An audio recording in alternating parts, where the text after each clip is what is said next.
નમસ્કાર, આપનું હાર્દિક સ્વાગત છે એજ્યુકેશન ગુજરાત ચેનલમાં. આજે આપણે 7મા ધોરણના ગુજરાતી વિષયનું ચેપ્ટર 10મું ગુજરાતના ગરબા લોકગાયિકા આ પાઠનો સ્વાધ્યાય પોથીનું સંપૂર્ણ સોલ્યુશન વિડીયો માધ્યમ શીખવાનું છે. ચેનલ પર નવા વ્યૂઅર ચેનલ સબસ્ક્રાઈબ કરો, વિડીયો ગમે લાઈક શેર કરી દેજો. પ્રશ્ન પહેલો છે, નીચેના દરેક પ્રશ્નના ઉત્તર માટે આપેલા વિકલ્પમાંથી સાચો વિકલ્પ શોધી તેનો ક્રમ અક્ષર પ્રશ્ન સામે પેલા બોક્સમાં લખો. પહેલો, ગુજરાતમાં લોકગીતોના ગુંજતો અનોખો નારીકંઠ કોનો છે? તો એ છે ઓપ્શન સી, દિવાળીબેન ભીલ. બીજો પ્રશ્ન, દિવાળીબેન ભીલનો જન્મ ક્યારે થયો હતો? જવાબ છે ઓપ્શન એ, 2 જૂન 1943. પ્રશ્ન ત્રીજો, દિવાળીબેનની મૂળ અટક કઈ છે? જવાબ છે ઓપ્શન બી, લાઠિયા. પ્રશ્ન ચોથો, દિવાળીબેનના પિતાનું નામ શું છે? તે છે ઓપ્શન ડી, પૂંજાભાઈ. પાંચમો પ્રશ્ન, હેમુભાઈ ગઢવી સૌપ્રથમ દિવાળીબેનને મળ્યા ત્યારે તેની ઉંમર કેટલી હતી? તે છે ઓપ્શન એ, 17 વર્ષ. છઠ્ઠો પ્રશ્ન, દિવાળીબેન રાજકોટ આકાશવાણીમાં કઈ પરીક્ષા આપવા ગયા હતા? તેનો જવાબ છે ઓપ્શન બી, સ્વર પરીક્ષા. પ્રશ્ન સાતમો, દિવાળીબેનને કોણે ગુજરાતી ચલચિત્રોમાં પાર્શ્વ ગાયિકા તરીકે આમંત્રણ આપ્યું? તે છે ઓપ્શન એ, કલ્યાણજીભાઈએ. પ્રશ્ન આઠમો, દિવાળીબેનને કઈ ફિલ્મમાં પાપ તારો પ્રકાશ લોકગીત ગાયેલું? તે જવાબ છે ઓપ્શન સી, જેસલ તોરલ. પ્રશ્ન 9, દિવાળીબેનનું અવસાન કયા સ્થળે થયું હતું? તે છે ઓપ્શન એ, જૂનાગઢમાં. પ્રશ્ન બીજો, કૌંસમાંથી યોગ્ય શબ્દ પસંદ કરી ખાલી જગ્યા પૂરો. પહેલી ખાલી જગ્યા ગુજરાતની આગવી ઓળખ છે, તે છે લોકગીતો. બીજું, દિવાળીબેન જૂનાગઢ રહેવા આવ્યા ત્યારે તેની ઉંમર ખાલી જગ્યા વર્ષની હતી, તો છે 9. ત્રીજી ખાલી જગ્યા, દિવાળીબેન માતાનું નામ ખાલી જગ્યા તો હતું મોંઘીબેન. ચોથી ખાલી જગ્યા, મોડી રાત્રે હેમુભાઈ ગઢવીના ખાલી જગ્યા કાનને એક મધુર અવાજ સંભળાય તો કલા પારખું કાનને. પાંચમું, દિવાળીબેન ભીલનું માંદગીને કારણે ખાલી જગ્યા વર્ષની ઉંમરે અવસાન થયું તો 72 વર્ષની. છઠ્ઠી ખાલી જગ્યા, દિવાળીબેનને સૌ પ્રથમ લોકગીતની રેકોર્ડિંગ માટે ખાલી જગ્યા રૂપિયાનો પુરસ્કાર મળ્યો તો 25 રૂપિયાનો. સાતમું, કલ્યાણજીભાઈએ દિવાળીબેનને સાંભળી એક જાહેર કાર્યક્રમમાં ખાલી જગ્યા રૂપિયા આપીને નવાજ્યા તો 111 રૂપિયા. આઠમી ખાલી જગ્યા, દિવાળીબેનનું ગળું સદાય ખાલી જગ્યા રહી તો બિનહરીફ. નવમી ખાલી જગ્યા, દિવાળીબેન રૂપી કોયલ જ્યારે પણ ગાયું ત્યારે ખાલી જગ્યા સર્જી દીધી તો વસંત સર્જી દીધી. પ્રશ્ન ત્રીજો, પાઠના આધારે વાક્ય સામે સાચું કે ખોટું લખવાનું છે. પહેલું વાક્ય, લગભગ 9 વર્ષની ઉંમરે દિવાળીબેન પિતા સાથે જૂનાગઢ આવે તો સાચું છે વિધાન. બીજું, દિવાળીબેન લોક સંગીતની શાસ્ત્રીય તાલીમ લીધી હતી, ખોટું. ત્રીજું, 20 વર્ષની ઉંમરે બાલ મંદિરમાં તેડાગર રૂપે કામ સ્વીકાર્યું, ખોટું. ચોથું, હેમુભાઈએ દિવાળીબેનની કંઠની તાકાત પારખી, સાચું. પાંચમું, દિવાળીબેન લોક સંગીત મહોત્સવ દિલ્હીમાં પ્રથમ વિજેતા બન્યું, આવેદન સાચું છે. છઠ્ઠું, અવિનાશ વ્યાસે ગુજરાતી ચલચિત્રોમાં પાર્શ્વ ગાયિકા તરીકે આમંત્રણ આપ્યું, વિધાન ખોટું છે. સાતમું, દિવાળીબેન ભીલનું માંદગીના કારણે 72 વર્ષની વયે અવસાન થયું, વિધાન સાચું છે. આઠમું, કોયલ પક્ષીની જેમ દિવાળીબેન રૂપી કોયલ પણ વસંત ઋતુમાં જ ગાય છે, આ વિધાન ખોટું છે. પ્રશ્ન ચોથો, નીચેના પ્રશ્નોના ઉત્તમ ઉત્તર એક વાક્યમાં આપવાનું, બરાબર. પેલું, લોકગીત કોને કહેવાય? કે જે ગીતોને રચનાર કોઈ એકાદ વ્યક્તિ ન હોય પણ લોકસમૂહમાં કંઠસ્થ પરંપરા રૂપે સચવાઈને ગવાયા હોય તેને લોકગીતો કહે છે. બીજો પ્રશ્ન, દિવાળીબેનનો જન્મ ક્યાં થયો હતો? તેનો જવાબ છે દિવાળીબેનનો જન્મ અમરેલી જિલ્લાના ધારી તાલુકાના દલખાણીયા ગામે થયો હતો. ત્રીજો પ્રશ્ન, દિવાળીબેનના પિતાની આર્થિક સ્થિતિ કેવી હતી? તેનો જવાબ છે દિવાળીબેનના પિતાની આર્થિક સ્થિતિ એક સાંધો ત્યાં 13 તૂટે એવી હતી. ચોથો પ્રશ્ન, દિવાળીબેનનો કયો ગુણ ઉડીને આંખે વળગ્યો હતો? તેનો જવાબ છે દિવાળીબેનને ઘસાઈને ઉજળા રહેવાનો ગુણ ઉડીને આંખે વળગ્યો હતો. પાંચમો પ્રશ્ન, હેમુભાઈ ગઢવી રાજકોટ આકાશવાણી માટે કયું કામ કરતા હતા? તેનો જવાબ છે હેમુભાઈ ગઢવી રાજકોટ આકાશવાણી માટે સૌરાષ્ટ્રના ગામડે ગામડે જઈ રાસ ગરબા, લોકગીતો વગેરેનું ધ્વનિ મુદ્રણનું કામ કરતા હતા. છઠ્ઠો પ્રશ્ન, રાજકોટ આકાશવાણીમાં દિવાળીબેનનું કયું પ્રથમ લોકગીત રેકોર્ડિંગ થયું? તેનો જવાબ છે રાજકોટ આકાશવાણીમાં દિવાળીબેનનું ફૂલ ઉતર્યા ફૂલવાળી રે લોલ, આ લોકગીત પ્રથમ રેકોર્ડિંગ થયું. સાતમો પ્રશ્ન, દિવાળીબેન કયા કયા કલાકારો સાથે સંગીત સુર રેલાયા? તેનો જવાબ છે દિવાળીબેન નારાયણ સ્વામી, કાનદાસ બાપુથી લઈ વર્તમાન સમયના અનેક કલાકારો સાથે સંગીત સુર રેલાવ્યા હતા. 8મો પ્રશ્ન, દિવાળીબેનને કયા કયા ગીતો ગાયા હતા? તેનો જવાબ છે દિવાળીબેને લોકગીત, ભજન, પ્રભાતિયા, આલરડા, ઘંટી ગીતો, લગ્ન ગીતો વગેરે ગાયા હતા. ત્યારબાદ 9મો પ્રશ્ન છે, દિવાળીબેન કયા દેશમાં પોતાના કામણગારા કંઠનો પરિચય આપ્યો? તેનો જવાબ છે દિવાળીબેને Britain, America, New Zealand, France, Pakistan એમ લગભગ 15 જેટલા દેશોમાં પોતાના કામણગારા કંઠનો પરિચય આપ્યો. પ્રશ્ન 10, દિવાળીબેનનો દેખાવ કેવો હતો?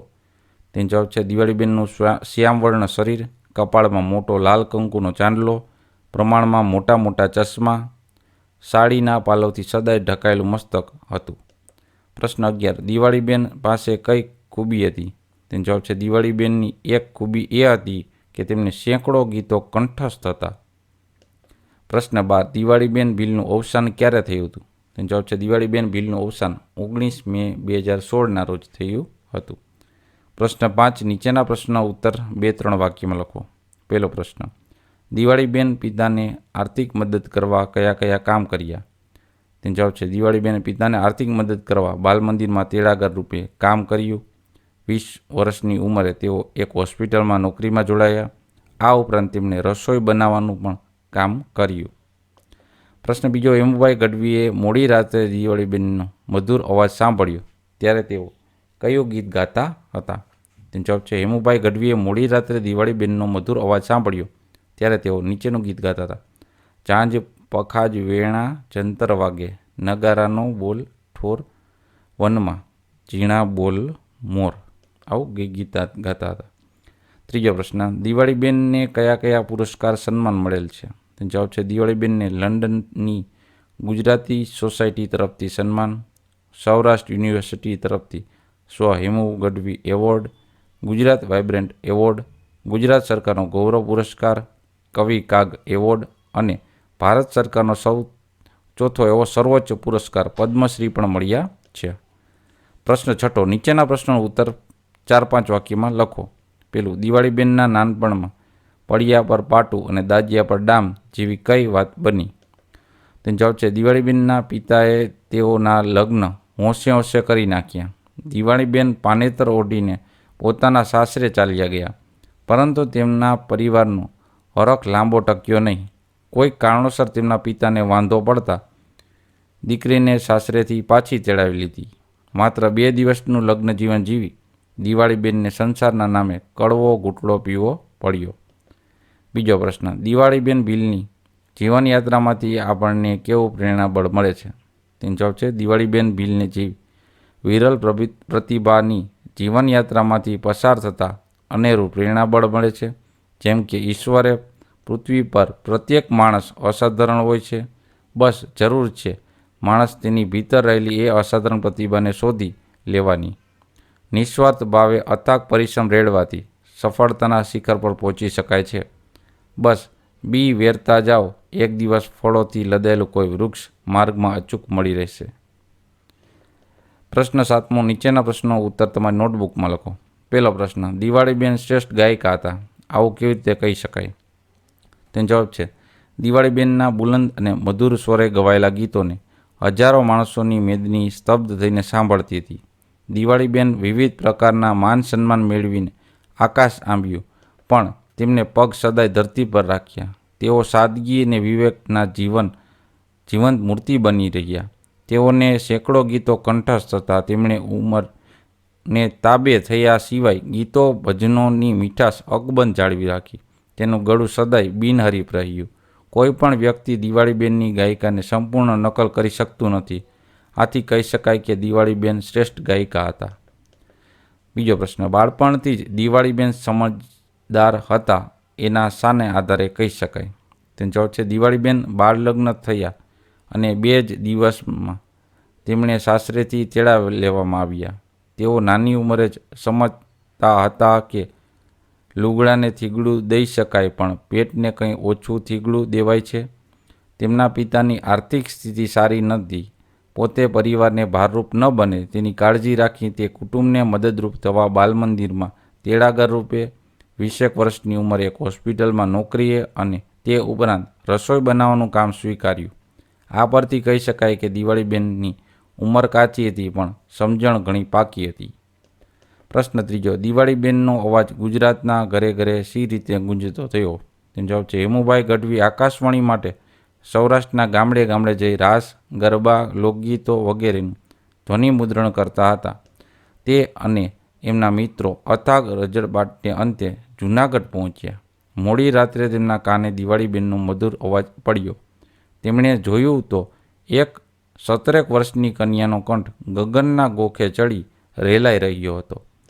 દિવાળીબેન 2 દિવસમાં હિંમતભેર સ્વર પરીક્ષા આપવા આકાશવાણી પહોંચ્યા. કોઈપણ પ્રકારની તાલીમ વિના નૈસર્ગિક પ્રતિભાના બળે ફૂલ ઉતર્યા ફૂલવાડી રે લોલ આ ગીત ગાયું અને તેમનું રેડિયો રેકોર્ડિંગ માટેનું પ્રથમ લોકગીત બન્યું. તેમને આ કાર્યક્રમ માટે એ જમાનામાં 25 રૂપિયાનો પુરસ્કાર પણ મળેલો. આ સુખદ ઘટના પછી દિવાળીબેનનો અવાજ ગુજરાતના ઘરે ઘરે ગુંજતો થઈ ગયો. ચોથો પ્રશ્ન, દિવાળીબેનને કોણે સી રીતે મદદ કરી? તેનો જવાબ છે દિવાળીબેનને હેમુભાઈ ગઢવી, રતુભાઈ અદાણી અને કલ્યાણજીભાઈએ મદદ કરી. હેમુભાઈ ગઢવીએ દિવાળીબેનને રાજકોટ આકાશવાણી લઈ ગયા. ત્યાં તેમણે નૈસર્ગિક પ્રતિભાના બળે ફૂલ ઉતર્યા ફૂલવાડી રે લોલ આ ગાયું. એ પછી તેમનો અવાજ ગુજરાતના ઘરે ઘરે ગુંજતો થયો. સમાજસેવક રતુભાઈ અદાણીએ લોકગીત સંગીત મહોત્સવ દિલ્હી જવા માટે દિવાળીબેનને પ્રેરણા આપી. સંગીતકાર કલ્યાણજીભાઈએ દિવાળીબેનને સાંભળી ઉમંગથી 111 રૂપિયા આપીને નવાજ્યા અને ગુજરાતી ચલચિત્રોમાં પાર્શ્વ ગાયિકા તરીકે આમંત્રણ આપ્યું. પ્રશ્ન 5મો, પાઠના આધારે હું દિવાળીબેન વિષય ઉપર 8 થી 10 વાક્ય લખો. તો હું દિવાળીબેન છું. મારો જન્મ 2 જૂન 1943ના રોજ અમરેલી જિલ્લાના ધારી તાલુકાના દલખાણીયા ગામે થયો હતો. મારી મૂળ અટક લાઠિયા હતી. મારા પિતા પૂંજાભાઈને રેલવે નોકરી મળવાથી અમે જૂનાગઢ મુકામે આવ્યા ત્યારે મારી ઉંમર 9 વર્ષની હતી. મારા માતા મોંઘીબેન ગૃહિણી હતા. તે હરતા ફરતા દળતા ગીતો ગાતા અને હું ધ્યાનથી તે ઝીલીને મારા કંઠે ગાતી. મારા લગ્ન થયા કંઈ વાંધો પડતા મારા પિતાએ 2 દિવસમાં મને સાસરેથી પાછી તેડાવી. ત્યાં મેં 2 દિવસનું લગ્ન જીવન ગાળ્યું.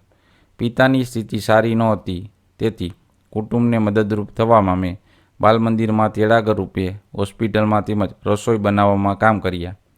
હેમુભાઈ ગઢવી મને આકાશવાણીમાં લઈ ગયા અને ત્યાં મેં મારું પહેલું લોકગીત રજૂ કર્યું અને મારો અવાજ ગુજરાતના ઘરે ઘરે પહોંચ્યો. સમાજસેવક રતુભાઈ અદાણી, સંગીતકાર કલ્યાણજીભાઈ, અવિનાશ વ્યાસ, નારાયણ સ્વામી, કાનદાસ બાપુથી લઈને ઘણા લોકગીતકારોએ મને પ્રેરણા, પ્રોત્સાહન અને પુરસ્કાર અપાવ્યા. મેં દેશ વિદેશમાં પ્રવાસો કર્યા. મને અનેક સન્માન પુરસ્કાર મળ્યા.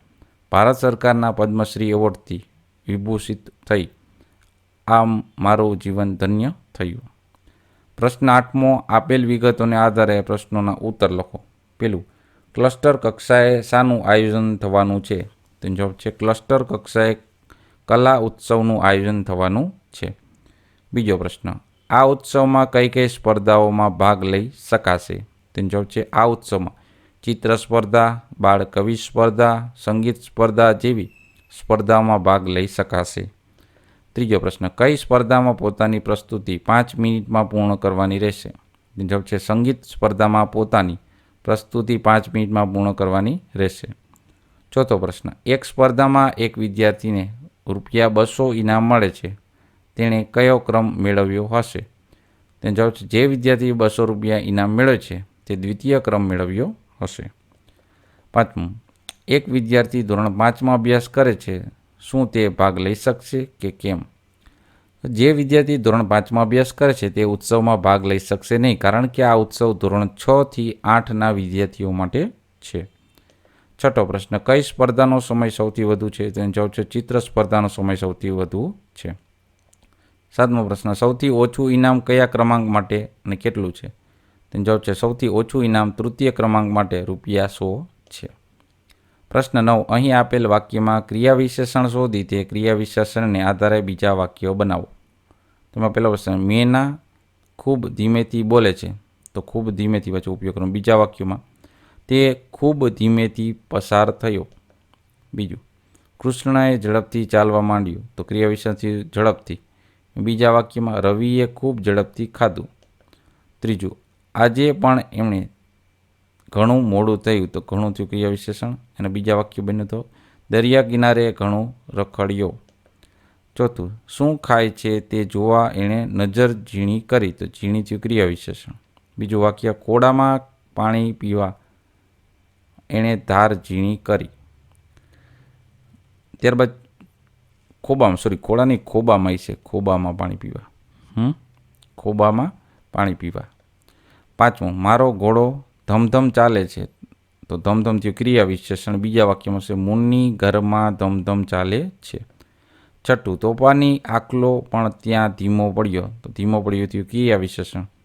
બીજા વાક્ય થશે, ખૂબ ધાગ લાગતા તે ઝાડ પાસે ધીમો પડ્યો. પ્રશ્ન 11, નીચેના શબ્દોનો અર્થ આપો. જડવું એટલે કે સજ્જડ બેસાડવું અથવા જોડવું. અને જડવું એટલે કે ખોવાયેલું, એ મળી જવું, બરાબર ને, ખોવાયેલું હોય. બીજું, હોશ એટલે કે ઉલટ અથવા ઉમંગ. અને હોશ એટલે કે ભાન અથવા બુદ્ધિ. ત્રીજું, ગુણ એટલે સદગુણ. અને ગુણ એટલે કે થેલો અથવા કોથળો. ચોથું, ચિતા એટલે કે ચેહ. અને ચિંતા એટલે ફિકર. પાંચમું, વાગે એટલે કે ઈજા થાય અથવા જખમ થાય એને કહેવાય. અને વાગ્યે એટલે કે વાગતા અથવા વાગે ત્યારે. છઠ્ઠું, આમંત્રણ એટલે કે બોલાવવું તે પાછું ઠેલવી શકાય છે, પણ નિમંત્રણમાં બોલાવવું તે પાછું ઠેલવી ન શકાય તેવું કહેવાય છે. પ્રશ્ન 12, નીચેના શબ્દોની જોડણી સુધારીને લખો. આ રીતના લખાય: પ્રસિદ્ધ, જિલ્લો, કુટુંબ, રેલવે, ગૃહિણી, તાલીમ, પરિશ્રમ, સ્થિતિ, ભવિષ્ય, હોસ્પિટલ, ધ્વનિમુદ્રણ, પરીક્ષા, પુરસ્કાર અને પ્રતિભા. પ્રશ્ન 13મો છે, નીચેના શબ્દોના બે સમાનાર્થી શબ્દ લખો. પેલું, નવાઈ એટલે કે અચરજ અથવા વિસ્મય. બીજું છે તાલીમ, તો એનું થશે કેળવણી અથવા તો શિક્ષણ. ત્રીજું છે ભીતર એટલે કે અંતર અથવા માહ્ય. ચોથું છે આશરો એટલે કે આશ્રય અથવા છત્ર છાયા. પાંચમું છે ટેવ એટલે કે લત અથવા આદત. છઠ્ઠું છે આરાધના એટલે કે પૂજા અથવા સેવા. સાતમું છે સમય એટલે કે વખત અથવા કાળ. આઠમું છે લગભગ એટલે કે આશરે અથવા અંદાજે. નવમું છે વિરલ એટલે કે દુર્લભ અથવા અનન્ય. 10મું છે કામણ એટલે કે વશીકરણ અથવા મોહિની. પ્રશ્ન 14મો છે, નીચેના વિરુદ્ધાર્થી શબ્દ લખો. પહેલું, ઉત્સાહનું નિરુત્સાહ, સામાન્યનું અસામાન્ય, ધ્યાનનું બેધ્યાન, જવાબનું સવાલ, અગ્રનું સહેલું, સ્વાર્થનું નિસ્વાર્થ, કડવોનું મીઠો, કાચીનું પાકી, સ્વાવલંબનનું પરાવલંબન, પ્રકાશનું અંધકાર. પ્રશ્ન 15, નીચેની કહેવતનો અર્થ લખો. પહેલું, એક સાંધે ત્યાં તેર તૂટે એટલે કે એક મુશ્કેલીમાંથી માંડ માર્ગ કાઢીએ ત્યાં બીજી મુશ્કેલીમાં આવી ઊભી રહે. બીજું, કામ કર્યું તેણે કામણ કર્યું એટલે કે કામ કરનાર સૌને પ્રિય લાગે. ત્રીજું, ઘસાઈને ઉજળા રહેવું એટલે કે બીજાને સહાયરૂપ થઈ કામ કરીને સંતોષ મેળવવો. પ્રશ્ન 16મો, નીચેના શબ્દ સમૂહ માટે એક શબ્દ લખો. પહેલું, બારણાની શાખ ઉપર બેઉ છેડે જોડવામાં આવતું ઘોડા આકારનું તે ઠીંગું એટલે કે ટોડલો. બીજું, અહીં એટલે કે ઘણા કાળથી ચાલતો આવતો રિવાજ એને કહેવાય પરંપરા. બરાબર. ત્યારબાદ છે ત્રીજું, કન્યાને પરણતી વખતે પહેરાવાતું ધોળું વસ્ત્ર એને કહેવાય પાનેતર. ચોથું, પોતાની જાત ઉપર જ આધાર એને કે સ્વાવલંબન. પાંચમું, ધ્વનિને અંકિત કરવો તે એને કે ધ્વનિ મુદ્રણ. છઠ્ઠું, ચલણ કે ચડતી કળા હોવી તે નામના એને કહેવાય કે બોલબાલા. સાતમું, સર્જન અને સંશોધન ક્ષેત્રે જન્મજાત અસાધારણ ઈશ્વરદત્ત બુદ્ધિશક્તિ એને કહેવાય પ્રતિભા. આઠમું, નાટક કે ફિલ્મમાં પડદા પાછળ રહી ગાનાર વ્યક્તિ એને કહેવાય પાર્શ્વ ગાયક. નવમું, જેની જોડી નથી એવું એને કહેવાય અજોડ. 10મું, કંઠસ્થ સાહિત્ય પરંપરામાં ઉતરી આવેલું અજ્ઞાત ગીતકારે રચેલું તે લોકમાં વહેતું મૂકેલ ગાન એને કહેવાય લોકગીત. 11મું, લખતા વાંચતા નથી આવડતું તે એને કહેવાય નિરક્ષર. 12મું, જેમાં ભગવાનની સ્તુતિ પ્રાર્થના તેમજ જ્ઞાન નિરૂપણ હોય તેવી ગેય પદ્ય રચના એને કહેવાય ભજન. 13 બાળકને ઝૂલાવતા ગવાતું સરળ ભાવવાહી ગીત એને કહેવાય હાલ રડું. 14 બે હથેળી ભેગી કરી કરવામાં આવતો પાત્ર આકાર કે ખોબો એને કહેવાય અંજલિ. પ્રશ્ન 17 નીચેના રૂઢિપ્રયોગના માત્ર અર્થ લખો. પેલું કડવો ઘૂંટડો ગળવો એટલે કે મનાવી લેવું. બીજું પડકાર ઝીલવો એટલે કે કામ પાર પાડવાનું સ્વીકારી લેવું. ત્રીજું ઉડીને આંખે વળગવું એટલે કે જોઈને આંખ ઠરવી. ચોથું ભાળ મેળવવી એટલે કે તપાસ કરવી. પાંચમું ઝોલે ચડવું એટલે કે ઊંઘ આવવી. છઠ્ઠું ફેરો ફોગટ જવો એટલે કામમાં નિષ્ફળ રહેવું. સાતમું ડંકો વગાડવો એટલે કે છાપ બેસાડવી. આઠમું ઘેલું લગાડવું એટલે કે ધૂન લગાડવી. નવમું પરિશ્રમ રેડવો એટલે ખૂબ મહેનત કરવી. 10મું આકાશ આંબવું એટલે કે સિદ્ધિ મેળવવી. 11મું અમર થઈ જવું એટલે કે કાયમી યાદ રહેવું. ત્યારબાદ આવશે પ્રવૃત્તિ. એમાં પહેલો પ્રશ્ન છે આપેલ શબ્દ પરથી બીજા 3 શબ્દો બનાવો. એટલે કલા પારખુમાંથી કલા, કર અને પાક થશે. બીજું અસાધારણ એટલે કે સાર, રણ અને ધાર.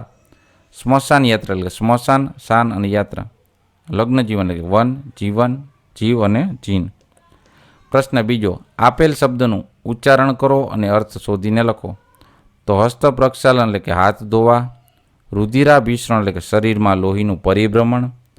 ત્રીજું દેદીપ્યામાન એટલે કે ઝળહળતું અથવા તેજસ્વી.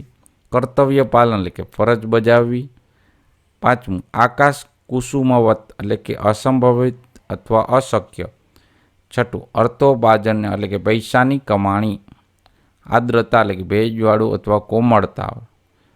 આઠમું સાનંદ્રાસ્ય એટલે કે આનંદ સાથેનું વિસ્મરણ. પછી પ્રોસિત ભર્તુકા એટલે કે જેનો પતિ પરદેશ જઈ વસેલો છે તેવી સ્ત્રી. પ્રશ્ન ત્રીજો છે બીજી 4 હેડલાઇન લખવાની છે છાપાનીમાંથી. તો પેલી હેડલાઇન છે કે મહિલા દિન ભેટ એલપીજી સિલિન્ડરમાં ₹100નો ઘટાડો. બીજી હેડલાઇન તમાકુના વ્યસન પાછળ ખર્ચ વધ્યો અને શિક્ષણમાં ઘટ્યો. ત્રીજી હેડલાઇન વેરાવળ બંદરે 350 કરોડનું હેરોઇન પકડાયું, 3ની ધરપકડ. ચોથું ગાંધીનગરમાં કર્મીઓનું જૂની પેન્શન યોજનાની માંગ સાથે શક્તિ પ્રદર્શન. તો આપણે આ પાઠનું સ્વાધ્યાય પોથીનું સંપૂર્ણ સોલ્યુશન જોતા રહો એજ્યુકેશન ગુજરાત ચેનલ શીખતા રહો. થેન્ક યુ, આભાર.